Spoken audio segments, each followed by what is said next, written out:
Hi, this is Gar Willoughby for Schoolcraft College Education 280, professional learner, professional educator. And I am going to be doing a presentation for the final requirements of our course as it relates to being a professional learner and implementing a project or a kind of a teacher-centered learning objective for my school. Now, my school is called Oxford Virtual Academy. And Oxford Virtual Academy, just as the name implies, is primarily a virtual school. We do have hybrid schools all throughout Oakland County. And we also have synchronous classes and asynchronous, you name it, we've got it, but primarily virtual. And the project for our class, for my project, is going to be something called OVLA. In this presentation, we'll be exploring OVLA further with a timeline, possible pitfalls.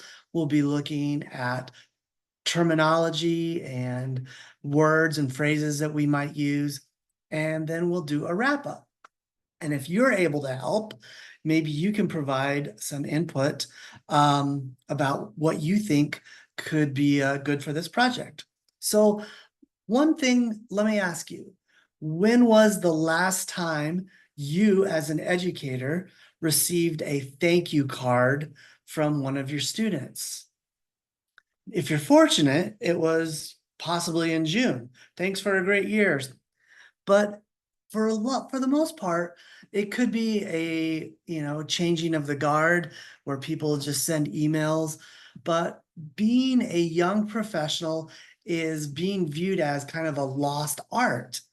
And so the purpose of our OVA is to create a leadership academy within our virtual school to help students develop their soft skills, their professional skills, to become young leaders. We are going to be incorporating ideas and best practices with using backward design, inside out, you name it. We're going to be evaluating ways that we can hopefully develop this program to be successful and ultimately benefit our students. It will be research-based, and we're going to look at strategies to build the young professionals, promote their agency, and raise engagement. All right, so here is kind of what we're going to do for our presentation as a roadmap. We're going to look at first, common language and key terms. Who are the participants? Timeline and rollout. Technology we might use. Potential difficulties and pitfalls. And then a summary conclusion.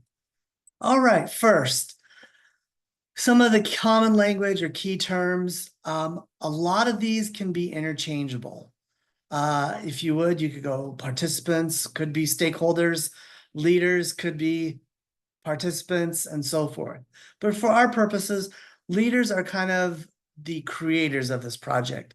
They're kind of the brain children, the brain creators that want to see this happen. The participants would be the families, the students involved. The stakeholders would be everybody involved, but especially the educators and the teachers. And the partners are the people that we see as perhaps business leaders or people in government, people that can provide advice. Perhaps people like you could be a partner to provide advice on how to help implement this program. Sound good to you? All right, sounds good to me. Who will be the participants? Well, for the most part, we're going to be using middle school students. In ninth through 12th grade, in different communities, they have Future Business Leaders of America, they have DECA, and really kind of the groundling for OVLA comes from something called the Great Shake. And it's a program put together by, I believe it's Ron Livingston. I could be forgetting his name right now, but it's a for-pay profit organization that really promotes professionalism and leadership with kids, how to be good public speakers, how to shake hands, how to write thank you notes. And then they go to competitions where they compete against other schools or other clubs. So we're going to be developing that, but probably what makes us a bit unique is that this is primarily for 6th through 8th graders at Oxford Virtual Academy. And we'll see how it goes. Maybe we'll expand it to the littles, and maybe we'll also expand it to the bigs. But for right now, our purpose is our middle school students. Then we have our educators, our teachers, we have our admin, we have instructional coaches, we have business partners in the community. So these are kind of the main participants. All right.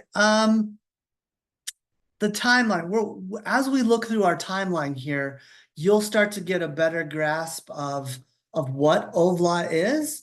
I explained a little bit about it already with the Great Shake and how we're co-opting that to make it for middle school students.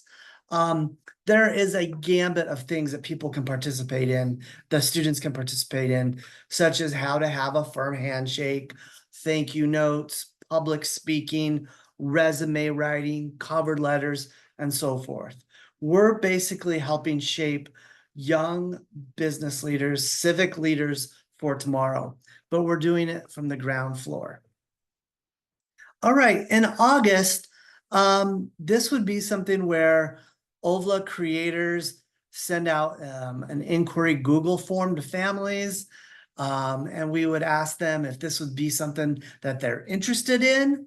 The survey will also ask for items and ideas that they might like to see in OVLA. In September, we have 2 events where the creators, the leaders, if you would send invitations to teachers about asking for their participation. We would also like to have a wide open Zoom or physical meeting where we have a free flow of ideas where we ask everybody for their input. Now, one of the things that I get into towards the end of this presentation deals with perhaps difficulties and pitfalls. And in my prospectus, in my paper that I wrote for this topic, one of the pitfalls and dangers I talked about was authentic leadership and authentic agenda ideas. A lot of times leaders will have an idea of what they want to do. They already have A to Z in their mind already planned out, but they just need minions to participate. And a lot of times the minions or the participants will be asked for their input, but the input really doesn't have a lot of sway into where the A to Z project is going. So we want to make sure that we have great buy-in from our teachers and our participants, while at the same time knowing that there will be creators, leaders, and facilitators that are kind of driving the boat, if you will. In October, OVA stakeholders, creators and teachers will publicize the program, will initiate an application for potential participants. And in September, we'll determine if the project for all middle school students wish to participate, or if this will be kind of more of a selective program, at least initially, to get things off the ground. In November, after the participants have signed up or been identified and notified of their acceptance, we'll create an agenda of activities and action items for the upcoming spring semester. And then in December, OVLA stakeholders will check in with OVLA participants to shore up any loose ends and confirm participation, making sure everybody's on the same page. Participants will be provided with a list of skills and tasks they will achieve second semester through their participation in the OVA project. Now, all of this is very loose. This is kind of a confederation of a framework of ideas. As the process develops in August and September and October, there may be different components. In fact, OVLA may not be the name of this opportunity. It may be something else. But for right now, it's kind of, these are placeholder ideas and for purposes of this presentation. So in January through May will be the running out of the beta project of OVLA. Some of the tasks that our students might complete would be interviewing a business leader in a community, and learning about the importance of getting a mentor.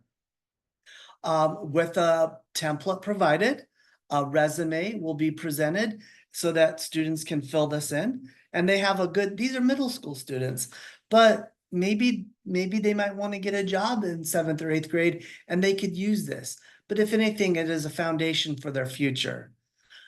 They can write a short paper or give a short presentation, 3 to 5 minute presentation describing skills of why it's important to be a good listener and a good communicator.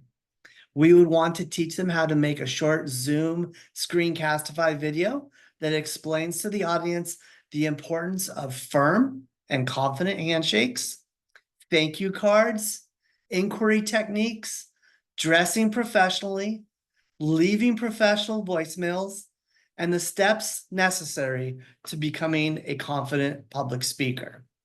Now, these are middle school students. We want to have high standards. And so if we're able to help flesh out any great public speakers with the videos or presentations they make, so much the better. But we also know that these are kids. We're also going to give them technology skills such as how to use Screencastify, Zoom, and YouTube. But honestly, a lot of these skills are already inherent within the OVA program. And when I say honestly, I always question when someone says that because you're like, well, aren't they always honest? But so frankly, they already have these skills.